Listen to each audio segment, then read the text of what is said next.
Buenos días, mis amigos.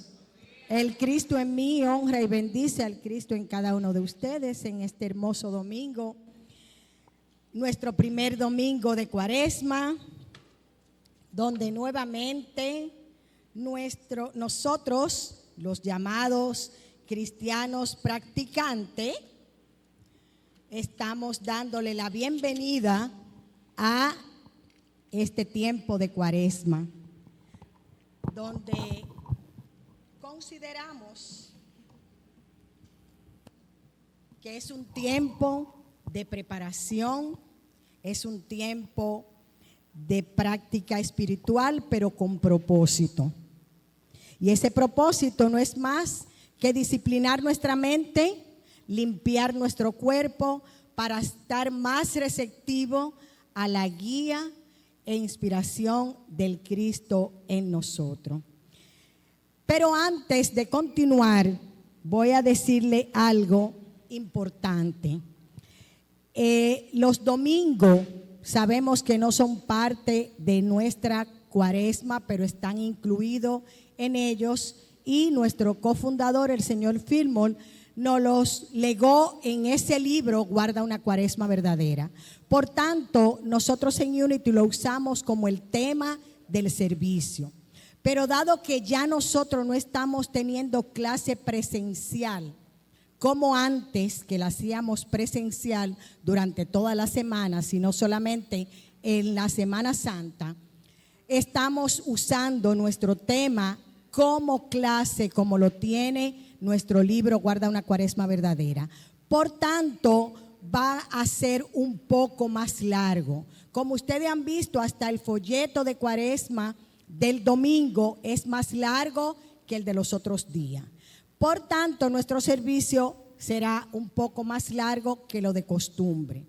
Pero voy a decirle, como dice nuestro querido amigo Carlos Cruz, el favorito pastor de mi hermana Tati, si ustedes ven que son las 3 de la tarde y yo no he acabado, le doy permiso para que se vaya. Así que ya saben.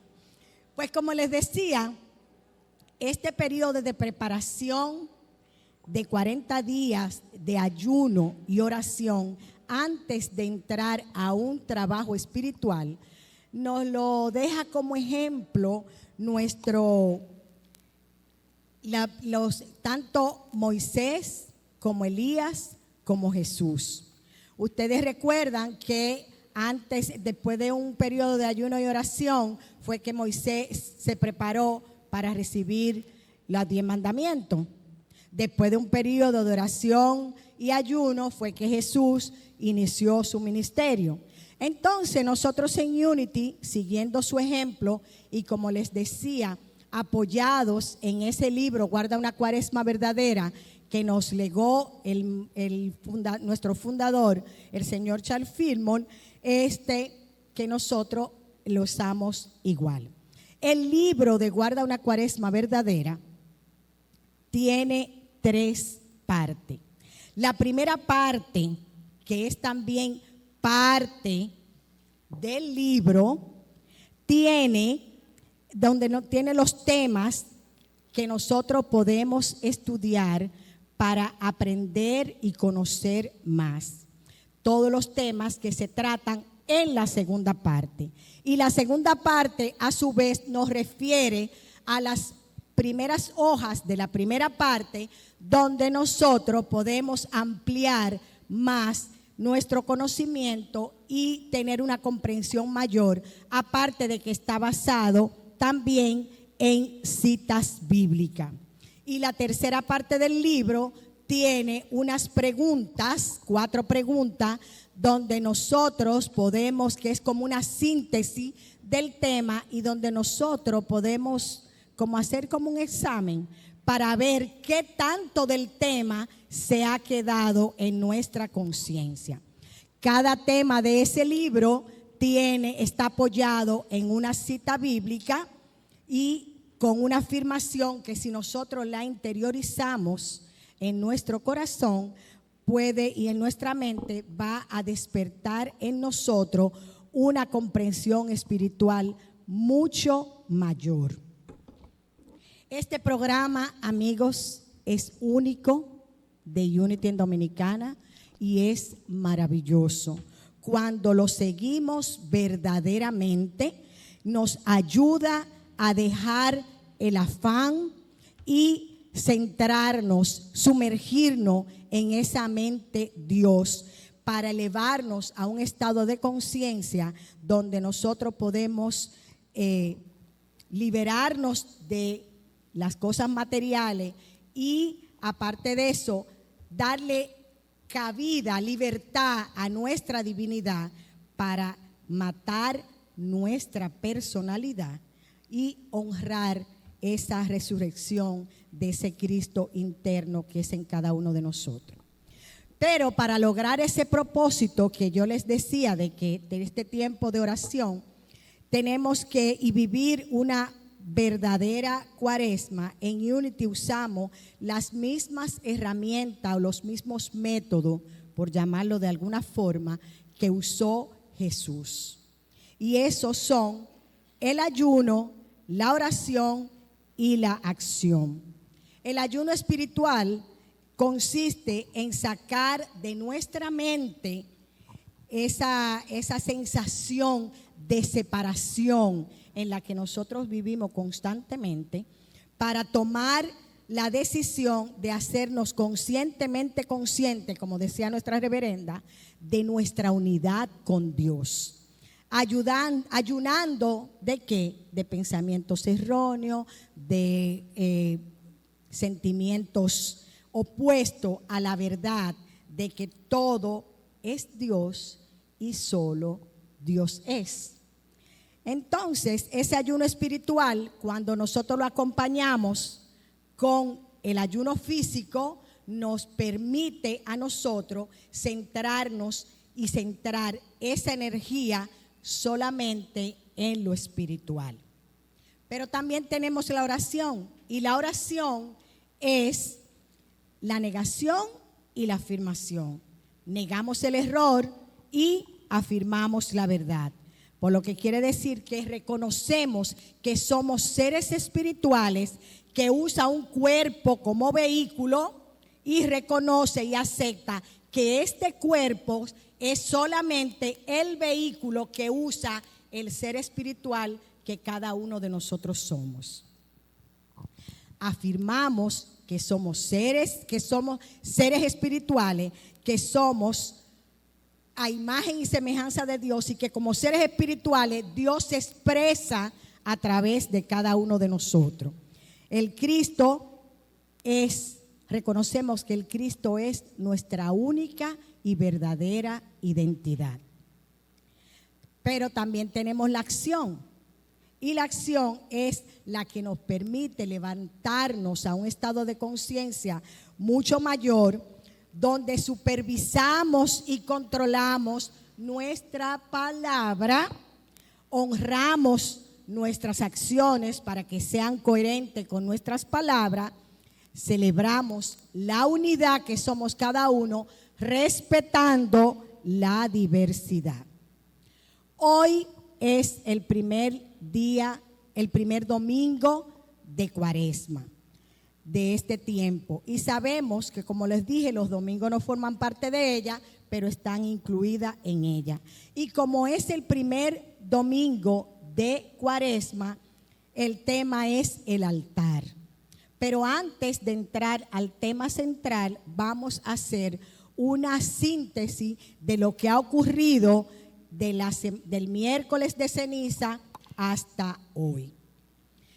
Este programa de estas clases, como les decía, está relacionado directamente con la filosofía de vida de Unity, que es practicar la verdad que recordamos, la verdad que está dentro de cada uno de nosotros, y para los que no lo saben, porque llegaron tarde al cielo, también enseñarle, mostrarle esa verdad que nosotros debemos vivir.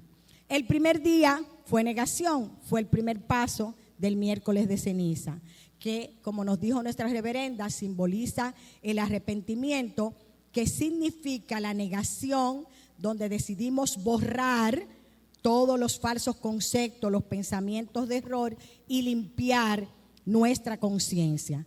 Como no podemos dejar espacio vacío, inmediatamente entramos al día siguiente a la afirmación, que fue el segundo paso, donde trabajamos la afirmación y donde comenzamos a establecer esa verdad en nuestra conciencia, que ya la habíamos limpiado el día anterior, con el objetivo de renovar nuestra mente. El tercer día reconocimos esa mente superior, Dios, como el principio y fuente de todo. Y tomamos la decisión de centrarnos solamente en esa verdad. El cuarto día reconocimos que somos la imagen y semejanza de Dios en expresión, porque lo sabemos, pero aquí la reconocimos en expresión. Y rendimos nuestra personalidad para darle paso a ese yo superior, nuestra divinidad, para que ese Cristo divino y viviente que en nosotros mora se exprese. Y llegó el quinto día, el altar, que es el tema del día de hoy, que no es otra cosa que recordar todo lo que hemos vivido en los días anteriores. Como ustedes saben, el Señor Filmo nos dice que el altar es ese lugar sagrado en nosotros en el que unimos la oración con la acción y nos rendimos a entregar nuestra personalidad, permitiendo que surja en nosotros nuestra divinidad, el Cristo divino y viviente. Entonces, ¿qué es el altar? Como ustedes lo están viendo ahí, es ese lugar en nuestra conciencia donde estamos dispuestos a dejar ir lo menor por lo mayor y el Cristo, dejar que el Cristo se exprese, ese centro fijo definido en nuestra conciencia donde encontramos el Señor cara a cara y estamos dispuestos a renunciar a nuestros pensamientos de error, a los pecados y nuestra conciencia borrar todo eso. Esto simboliza que estar consciente completamente a esa consagración, a ese lugar, ese templo, que es ese lugar que es este cuerpo. Y en Romanos 12:21 nos lo confirma cuando dice: así que, hermano, os ruego por la misericordia de Dios que presentéis vuestro cuerpo en sacrificio vivo, santo, aceptable a Dios, que es vuestro culto racional, que no es otra cosa que el servicio espiritual que cada uno de nosotros somos. ¿Ok?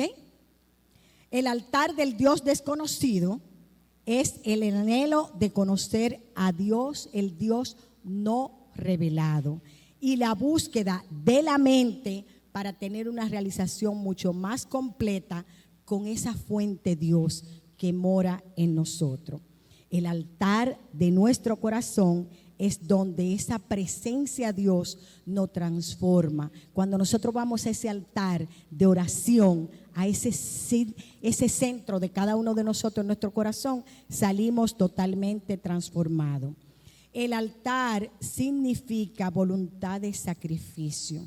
Cuando estamos dispuestos a sacrificar, a renunciar, a abandonar todo lo que nos limita, posesiones, relaciones personales, pensamientos, sentimientos, duda, temor, todo eso. ¿Para qué? Para encontrarnos al Señor en el altar de nuestra conciencia, donde los únicos oficiantes somos tú y yo. Nadie, absolutamente nadie puede oficiar ahí. De modo que cuando nos adentramos en esa conciencia de vida eterna, estamos en ese altar que está en nuestro corazón. El sacrificio, que les decía que significa, no es pena, es privilegio, porque es la verdad. La verdadera pena es estar disgustado con ese sacrificio, ese disgusto que nos da el dejar nuestras limitaciones, nuestra zona de confort, nuestros sentimientos y todas esas cosas que les mencioné para dar paso al Cristo. esta conciencia, para hacernos mente consciente de la presencia de Dios en cada uno de nosotros. Y eso nos lo reafirma Apocalipsis 11, del 1 al 2, cuando menciona el altar, que dice: se me dio una caña que servía para medir y se me ordenó: levántate y mide el templo de Dios y el altar y calcula cuánto pueden adorar allí. Nuestra lección de hoy nos trae una lectura complementaria. Por eso les comencé diciendo las partes del libro. Y esa lectura complementaria la encontramos en el capítulo 9 de nuestro libro, Guarda una Cuaresma Verdadera, que está basada en la historia de Esaú y Jacob, utilizada por nuestro cofundador como representativos de la mente y el cuerpo, que, como ustedes saben, no vamos a leer porque es muy larga por asunto de tiempo, pero que yo creo que son muy pocos los que no conocen la historia de Esaú y Jacob. Pero yo les voy a dar algunos detalles acerca de eso. Nosotros, como cristianos practicantes, sabemos que la mente, Dios, es la fuente de todo, ¿cierto? Es la mente crística, esa conciencia del hombre que funciona en dos estados, el de la carne y el del espíritu. Pero para entrar en el altar debemos separarnos en conciencia de la mente carnal y entrar en la mente que estuvo en Cristo Jesús. Y esta separación solamente se alcanza a través de la oración y el ayuno.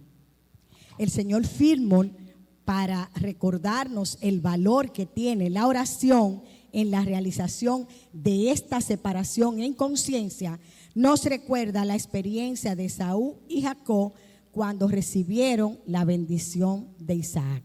Ustedes recuerdan que uno le robó la progenitura al otro, y ya ustedes saben esa parte. O sea que no vamos a entrar ahí para que no se tengan que ir a las 3 de la tarde.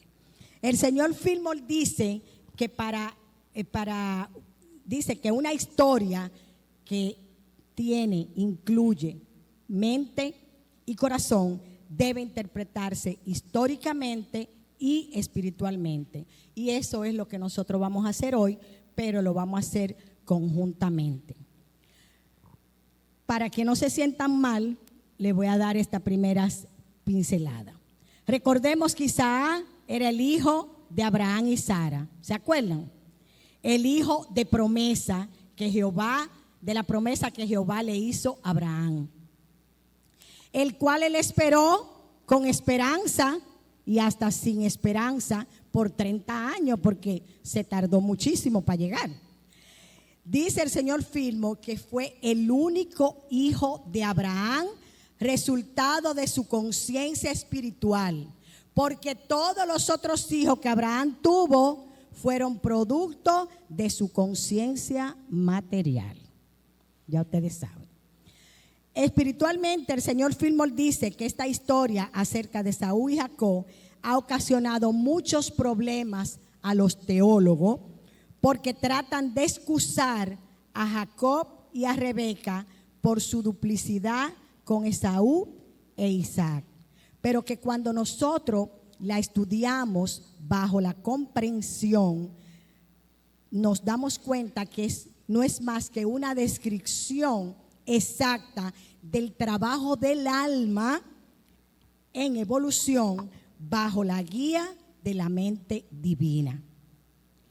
Y para interpretar la historia espiritualmente, el señor Fillmore nos dice que Isaac es la corriente de vida gozosa que edifica un cuerpo físico de gran vitalidad y al mismo tiempo desarrolla una mentalidad activa. Estas dos fases de la vida, material y física, están representadas por sus dos hijos, Esaú y Jacob, que eran mellizos. Pero Esaú nace primero, y eso espiritualmente significa que el vigor físico viene primero, pero que la mente lo acompaña. Y eso se ve cuando al nacer Jacob se agarra del talón de Esaú, demostrándonos que lo mental está conectado a lo físico y que lo mantiene atrapado todo el tiempo. O sea que no nos podemos separar de lo mental y de lo físico. Desde el principio, Isaac amaba más a Esaú porque él vivía de la caza, era un cazador, y eso quiere decir que la conciencia individual en nosotros que cree y siente que la parte física es la que nos satisface y la que nos llena de gozo, más que la mental. Y eso nos pasa mucho a nosotros, que lo físico nos llena, nos emociona y nos olvidamos de lo mental. Rebeca, el principio materno exaltado que gestiona esos dos estados mentales, desea que la mente predomine sobre lo físico y ama más a Jacob porque es su expresión viva. La amenaza de que Esaú iba a matar a Jacob es simbólico del enojo que tenemos o que el cuerpo cuando nosotros lo engañamos y no le damos lo que le corresponde.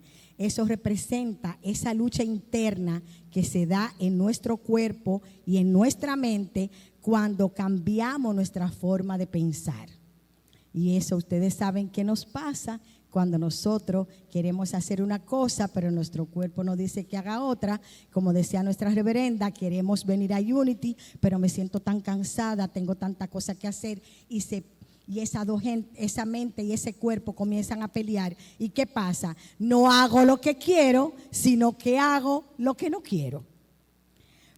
Pese a perder su progenitura, Esaú llega a ser rico y a ser cabeza de una raza. Esto simboliza que lo físico no puede ser ignorado. Debe tener lugar en el ser íntegro que tú y yo somos y que estamos desarrollándonos espiritualmente. Cuando analizamos la bendición de Isaac, que Isaac le da a Jacob, vemos que la misma pertenece a la mente, no al cuerpo. Y esa parte de la mente que está relacionada con el servicio, con el ejercicio de la autoridad. Y él dice, el señor Fillmore en su libro, que por eso vemos en nuestro mundo de hoy a los dictadores gobernando a los pueblos. Para los israelitas era de suma importancia la bendición del Padre, más que la de las cosas materiales. Es por eso que Esaú, al saber que su hermano le robó la bendición, le pide a su padre que lo bendiga también. Aunque la bendición mayor ya se la habían dado a Jacob, finalmente Esaú también recibe su bendición. El significado espiritual que el señor Fillmore nos da a este acontecimiento es el siguiente. Esaú simboliza la parte física, el cuerpo, y su nombre significa arrebatado. Jacob significa suplantador y representa la parte mental del intelecto en nosotros. Isaac representa el yo soy que necesita bendecir la mente y el cuerpo, representada por sus dos hijos. Como efecto, él lo hizo, o sea, le dio la bendición a los dos. Lo mental es la parte de nuestra alma que reconoce que somos más que un cuerpo, y eso nosotros lo sentimos a veces por mucho tiempo, a veces por poco tiempo. Reconocemos que nosotros somos algo más que este cuerpo, pero aún no ha hecho contacto con esa divinidad. Por eso entramos y salimos. Somos más que un cuerpo, pero no, espérate, porque entonces entramos y salimos. Ok, esto nos demuestra las acciones de Jacob. Él recibió la bendición a través de engaño y de artimaña. Mas eso era un anhelo de su alma desde antes de nacer. Y él actuaba de manera instintiva, ya que realmente él en conciencia no había tomado conciencia de la magnitud de esa bendición. Sus acciones lo hicieron por recomendación de su mamá. Acuerda que le dijeron que se fuera corriendo para donde Labán, a esa tierra lejana. Entonces, eso que él hizo de huir a otra tierra para escapar de la ira de su hermano, como dijimos, aunque Jacob había superado la conciencia material por la bendición que se le había dado, no era plenamente consciente del poder que tenía eso. En su huida, él va al desierto o pasa por el desierto y decide descansar. Se acuesta utilizando como piedra, como almohada, una piedra, y ahí cae rendido en un sueño. Y tiene el sueño de una escalera, como ustedes ven ahí, ascendiendo y descendiendo por la misma, y en lo alto de la escalera estaba Dios mismo, que lo bendice y recibe la promesa de que él será padre de una gran nación, y escucha la voz de Dios diciéndole: te daré y te bendeciré. Al despertar, su corazón agradecido responde: de lo que me des, te daré. Ese despertar de ese sueño, él tuvo una iluminación espiritual. Ese nuevo estado de conciencia que se confirma con ese sueño, y que lo encontramos en Génesis 28:16, que nos dice: ciertamente Jehová estaba en este lugar y yo no lo sabía. Él reconoció que ese lugar era la misma casa de Dios y que allí era evidente la omnipresencia de Dios.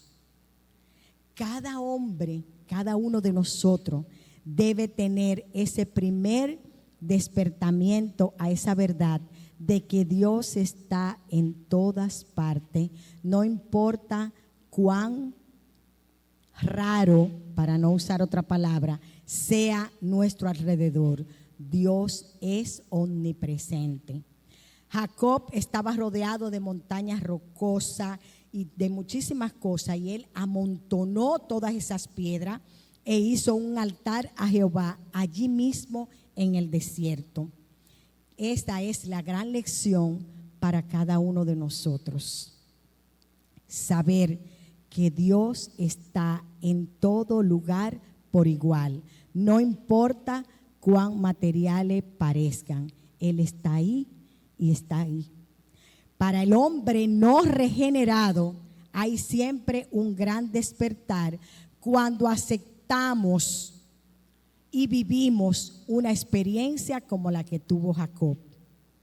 Construimos un altar que no es otra cosa que la realización de nuestra unidad con la mente infinita.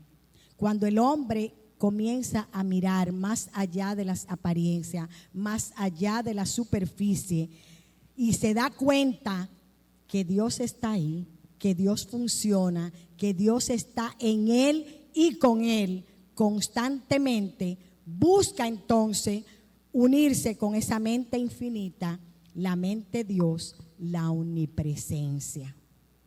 El pacto de Jacob con Dios fue reconocer que además de que él era su guía, el gran yo soy, que lo guiaba, y que él comprendió también que esa sustancia terrenal que lo rodeaba era realmente representativa y era la viva sustancia de Dios, que es lo que muchas veces nosotros olvidamos.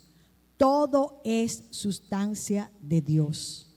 Todo, piedra, perro, animales, todo es sustancia de Dios y debemos honrarla y respetarla. El hombre personal, con todas sus limitaciones, tiene que ser reemplazado por el hombre universal, el Cristo. Y ese es parte de nuestro trabajo en este plano de las formas.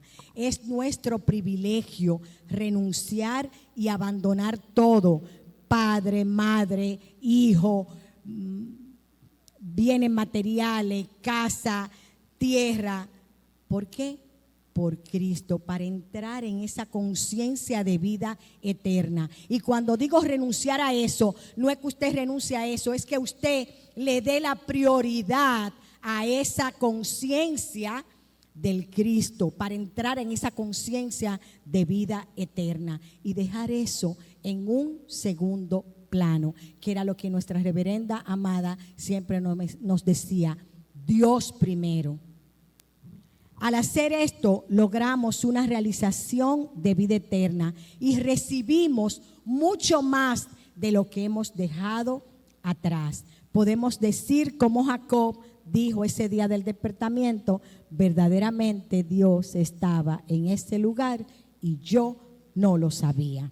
Y ahora yo quiero y creo que es un buen momento para que aterricemos eso en nuestra mente y en nuestro corazón, para que lo hagamos carne de nuestra carne, con esa canción maravillosa, con esa oración en canto que el coro va a ser para nosotros: el barullo.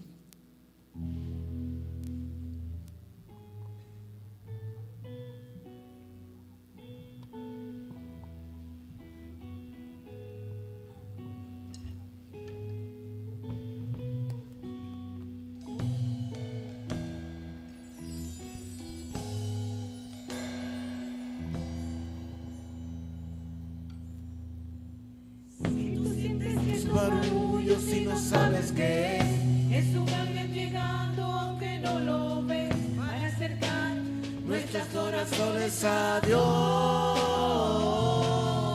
Sin más, abre el corazón y comienza a cantar, no hay gozo más grande que la voz celestial, y los ángeles ya vienen a celebrar. Sí, vuelan los ángeles en el lugar, en medio de todos y sobre el altar, trayendo las manos llenas de bendiciones. No sé si el cielo bajó, qué fue lo que pasó. Yo sé que está lleno de ángeles, sí, y que el mismo Dios está aquí. Sí, los ángeles llegan, la iglesia se alegra, todos cantan y lloran, las almas se elevan, se asusta el infierno, Se alerga el mar. si siente el río de agua, los ángeles fuera, confía hermano que ha llegado La hora que ya, que te quiere encontrar. sí, vuelan los ángeles en el lugar, en medio de todos y sobre el altar, Trayendo las manos llenas de bendiciones. No sé, si el cielo bajó, qué fue lo que pasó. yo sé que está lleno de ángeles, sí, Y que el mismo Dios está aquí. sí, vuelan los ángeles en el lugar, en medio de todos y frente al altar, trayendo las manos llenas de bendiciones. No sé si el cielo bajó, qué fue lo que pasó, Yo sé que está lleno de ángeles, sí, y que el mismo Dios está aquí. Sí, vuelan los ángeles en el lugar, en medio de todos y sobre el altar, trayendo las manos llenas de bendiciones. No sé que el cielo bajó, qué fue lo que pasó. Yo sé que está lleno de ángeles, sí, y que el mismo Dios está aquí. Gracias, Dios. Ustedes saben lo que significan los ángeles. Todos han tenido experiencia con ángeles. Y es eso maravilloso que nosotros sentimos cuando decidimos dejar que esa presencia de Dios se exprese. Porque está en nosotros. pero la limitamos, la cerramos. A veces nos da vergüenza, a veces nos dice, no, yo no puedo decir eso porque la gente va a decir que yo estoy loca. Pero dejen que la gente diga lo que quiera, vamos a vivir esa conciencia de unidad con esa presencia de Dios.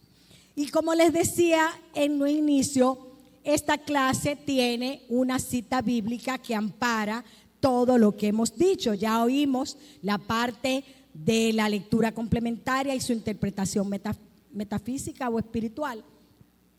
Y ahora vamos a entrar a esa cita bíblica que muchas veces pensamos que nada tiene que ver con la lección, porque como nosotros decimos, casi todos los estudiantes de Unity dicen que el libro Guarda una Cuaresma Verdadera es macándula para adelante, macándula para atrás, porque como les dije, te ponen una cosa, después te manda para la otra y después vuela.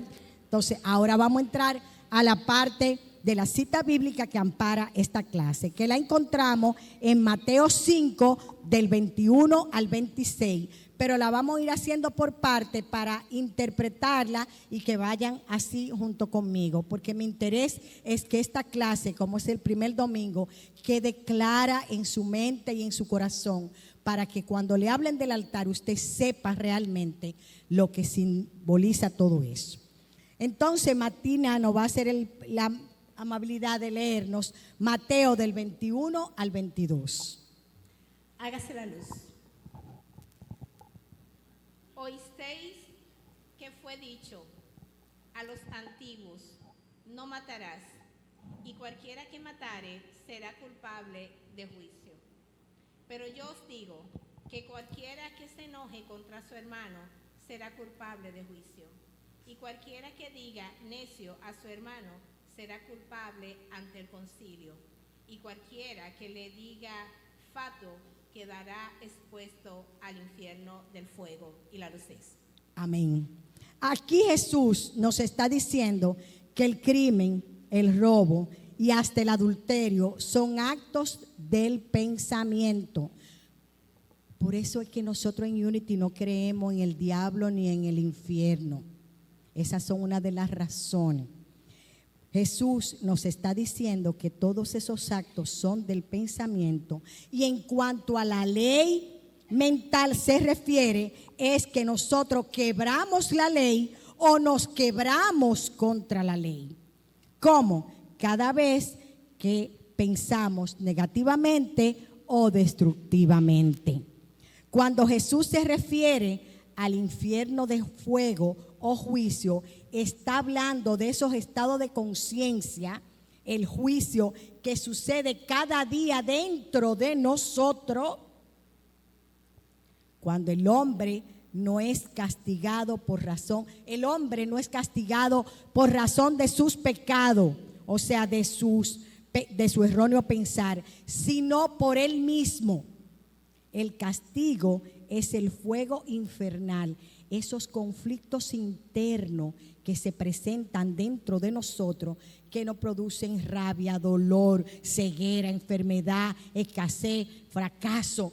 Ese fuego infernal que se presenta, que perdemos la razón y somos capaces de llevarnos a lo que nos encontremos por el medio. Y es lo que le pasa a esos hombres cuando se ponen así medio. Eso es lo que le pasa. Hacemos matanza todos los días, cada vez que tenemos un pensamiento destructivo, cada vez que tenemos un pensamiento de odio, de rencor, estamos matando. Y dice el señor Fillmore que no solo mata el que quita el cuerpo, sino aquel que no saca de sí el odio, el juicio, la rabia, y que ese merece la misma condena del que mató el cuerpo. Todo el que no limpia su corazón y lo llena de amor está matando. Cuando no permitimos que de nosotros, cuando no permitimos a nosotros sacar la ira, o cuando nos damos el lujo de tener ira, miedo, temor, no hay manera de que nos escapemos de la consecuencia. Tenemos que pagar el precio de no haber hecho el trabajo. Porque dice el señor Fillmore que no podemos tener favoritos,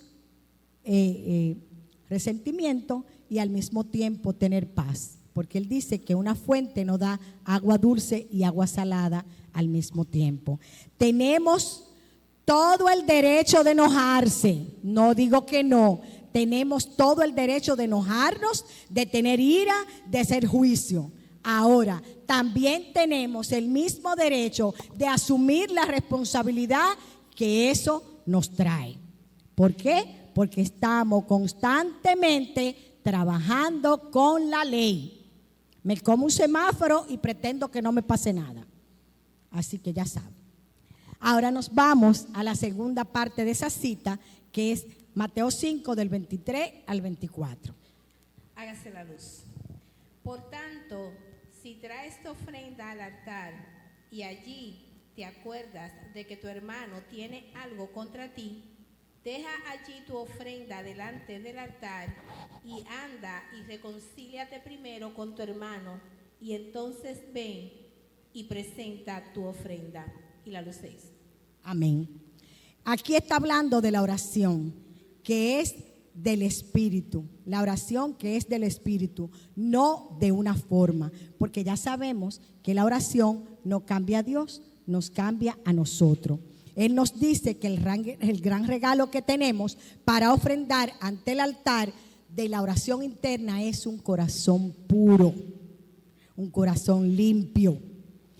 En la verdad llegamos a saber que podemos obtener la demostración de nuestros deseos. Él nos está diciendo que ni aún en la oración nos va a relevar de la responsabilidad que tenemos de pensar correctamente. La oración nos ayuda a restablecernos en esa conciencia espiritual, en una correcta actitud mental. Si estás orando por armonía en una relación, en una situación, y todavía albergas dentro de ti enojo, desencanto, resentimiento hacia la persona involucrada, yo te digo que te ocupes de enderezar esos sentimientos y esos pensamientos, y si no lo hace, olvídate del tango que Gardel murió, porque no va a pasar absolutamente nada. Te puedes pasar la vida orando por esa situación. Y Miguel Corrales lo decía de otra manera. Él decía, mientras eso te sea visceral, olvídate que no hay nada que hacer.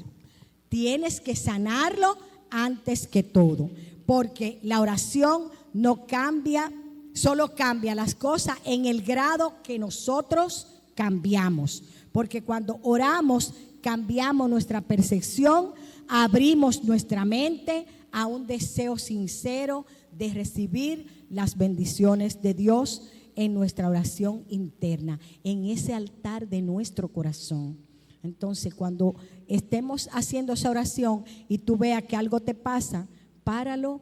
Si tienes que llamar a la persona, lo haces. Si no la quieres llamar, hay muchas terapias. Pon una silla, dile ahí todo lo que tú le quieras decir, o escríbelo para que salga de tu corazón, quémalo y entonces vuelve a ti.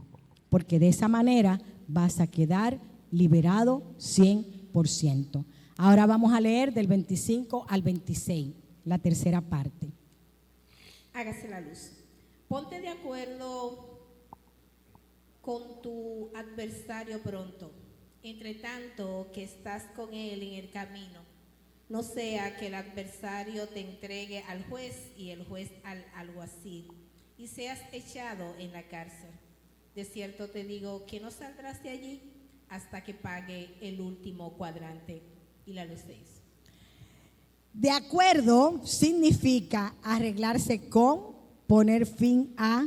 El adversario significa esos pensamientos y esas reacciones adversas a las situaciones o a las cosas. Cuando a tu mente vienen pensamientos negativos, de miedo, si no te arreglas con él, no pones fin rápidamente, puedes caer en enfermedad, en ansiedad, en angustia, en temor y en inarmonía con muchísimas personas, y sale de ahí y te come a uno que te encuentra por el medio y ese no sabe, ¿y qué le pasó a ella? Porque yo no le hice nada y mira cómo se alteró. Entonces ya ustedes saben lo que está pasando ahí. Cada experiencia que nos llega, siempre hay un momento en que el problema final solo existe en la posibilidad, pero nosotros lo adelantamos, y se lo digo por experiencia. Yo tuve una situación seria, y cada vez que yo pensaba en esa situación, ya yo me veía en la cárcel, todo un juicio, en una serie de cosas, y eso era una posibilidad. Gracias a Dios, nada sucedió, pero eso es lo que nos pasa a nosotros. Entonces, y eso es lo que Jesús nos quiere decir, que no lo aplaces, que no lo posponga, que cuando comiences a percibir esos sentimientos adversos dentro de ti hacia alguien o hacia una situación, que la bregue, que la maneje con ellos inmediatamente, para evitar que te pueda hacer daño en tu cuerpo físico. El fuego se extenderá y quedarás atrapado. Por eso dice, eso es lo que quiere decir, ponerte de acuerdo rápidamente, colocar tu mente en ese estado de amor, en ese estado de comprensión, de perdón, para que puedas liberarte de eso. Y el único modo que nosotros tenemos para poner fin a esos pensamientos adversos es poniéndonos de acuerdo con nuestra divinidad, con esa verdad que está dentro de cada uno de nosotros. Solo así vamos a poder ponernos de acuerdo con el adversario, recordando siempre que el adversario no es una persona o la situación que está frente a nosotros, sino la reacción, el sentimiento que yo tengo hacia esa persona. Porque cosas suceden a nuestro alrededor, cosas pueden sucedernos a cada uno de nosotros, pero lo único verdaderamente importante es lo que sucede dentro de nosotros. Esa es la realidad y es lo único que cuenta, lo que sucede dentro de nosotros, porque no siempre tenemos el control de lo que sucede, de lo que nos sucede, pero sí podemos tener el control de lo que pensamos, de lo que sentimos y cómo reaccionamos. Amigos, esto pasa solamente cuando tú y yo manifestamos ese hondo deseo que está en nosotros de crecer espiritualmente, pues ese deseo es lo que nos impulsa a nosotros elevarnos en conciencia para dejar atrás todos esos gozos pasajeros y apreciar y recibir esas bendiciones que Dios tiene para cada uno de nosotros, y levantarnos de esa vieja conciencia y para pensar con ese Cristo divino y viviente, actuar con ese Dios universal que es al que nosotros rendimos. Ese es el trabajo que tenemos que hacer cada día voluntariamente, porque como les decía al principio, nadie lo puede hacer por nosotros. La vida no es física, la vida fluye hacia lo físico, y no importa dónde se encuentre tu cuerpo, lo que importa es dónde está nuestra conciencia, dónde está nuestra mente y dónde está nuestro corazón. Cuando nuestra mente cambia del error a la verdad, esos cambios tienen lugar en nuestro cuerpo, y lo último de esos cambios es la perfección a la integridad en cada parte de nosotros. Todo el hombre que quiera demostrar que se ha levantado en esa conciencia crística debe primero agarrarse por fe y afirmar día tras día sin vacilar: soy levantado del error de la condenación y la muerte a la vida eterna. Tiene que hacerlo constantemente. Soy levantado del error de la condenación y la muerte a la vida eterna. De manera que las palabras de vida continúan día a día haciendo ese trabajo resucitador en nuestra mente. Yo muero diariamente y resucito diariamente. Aunque usted no lo crea, cada día algunas limitaciones viejas de esa conciencia vieja pierden agarre en nosotros. Y ustedes lo saben, porque cuando han tenido algunas situaciones dicen, ay, si en otros tiempos ella me agarra, mira, quiere decir que esa conciencia vieja se fue. Y nosotros nos damos cuenta cuando llegan esas pruebas, que tú dices, pero yo sí he cambiado, Dios mío. Entonces, eso, cuando pasa eso, nosotros nos damos cuenta de que esa conciencia vieja se desarraigó de nosotros y la imperecedera e incorruptible sustancia de verdad se hizo firme en nosotros y en nuestra conciencia, y nuestro cuerpo ha sido transformado y levantado a esa nueva conciencia, a esa resurrección de los muertos de la que nos habló Jesús. La tumba vacía, la resurrección, que no es otra cosa que la victoria de nuestra divinidad. En la cruz nosotros renunciamos a esos lastres, vencemos nuestra humanidad y en la resurrección permitimos que esa divinidad se exprese en cada uno de nosotros. Nuestra posición, amigos, debe ser mantenernos firmes con un pensamiento positivo, comprendiendo siempre la perfección y la omnipresencia de la vida Dios en cada uno de nosotros, porque es de ese modo que vamos a traer a manifestación todo lo que nosotros deseamos, la verdad de nuestro cuerpo. En la manifestación es lo ideal, es el resultado de todo el trabajo que hemos venido haciendo, de cambiar nuestra forma de pensar, de sentir y de actuar, para hacerla basada en ese principio creativo que es Dios. Por lo tanto, concluimos que el altar de nuestra conciencia es ese lugar donde llegamos a ese espacio dentro de nosotros, donde tenemos el poder de sentir que somos uno con Dios.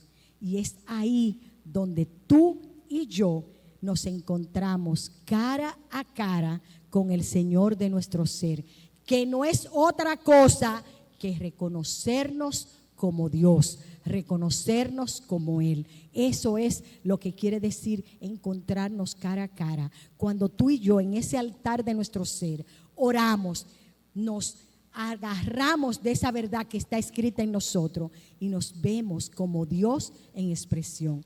Lo que dice nuestro Señor Fillmore, nosotros somos dioses demostrándolo a nosotros mismos. Y cuando estamos arrodillados en ese altar, asumimos nuestra declaración de verdad y honramos al Cristo, a Dios en cada uno de nosotros y en otros, porque no solamente para acá, también es para allá, ¿ok? Porque negamos nuestra humanidad y afirmamos nuestra divinidad. Reconocemos que somos Dios, que somos el Dios de nuestro ser, pero también lo reconocemos en el otro y permitimos que verdaderamente nuestra identidad, ese Cristo, esa imagen y semejanza de Dios, porque como yo digo, somos la imagen, pero ¿cuándo vamos a hacer la semejanza? ¿Cuándo vamos a dejar ese trabajo para después? Esa semejanza, permitir que esa semejanza de Dios se exprese y se manifieste en cada una de nuestras acciones. Cuando hagamos eso, vamos a ser grandemente bendecidos. Dios les bendice rica y abundantemente.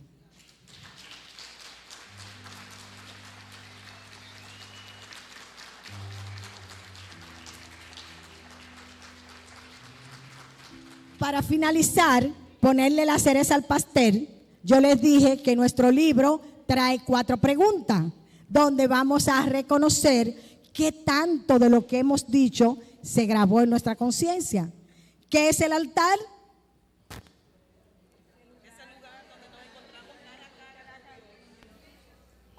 ¿Cuál es el altar del Dios desconocido?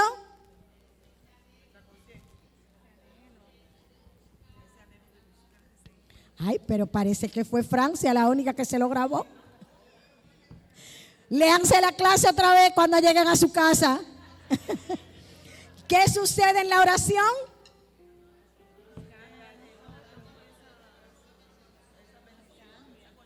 Pasan muchas cosas, pero solamente somos nosotros los que cambiamos y va a cambiar en esa medida.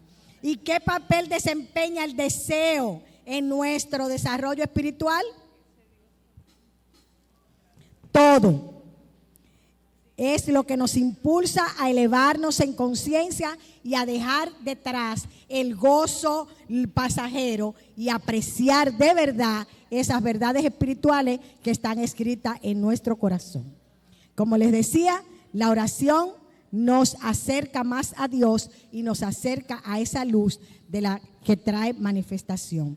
Entonces vamos a decir nuestra afirmación. Debemos recordar siempre que la oración no cambia a Dios, la oración nos cambia a nosotros. La oración me acerca más a Dios y me acerca a la luz de la verdad. Y entonces tenemos que sostener esa verdad firmemente para poder decir, no soy yo, sino el Cristo que mora en mí quien hace la obra. Dios les bendice.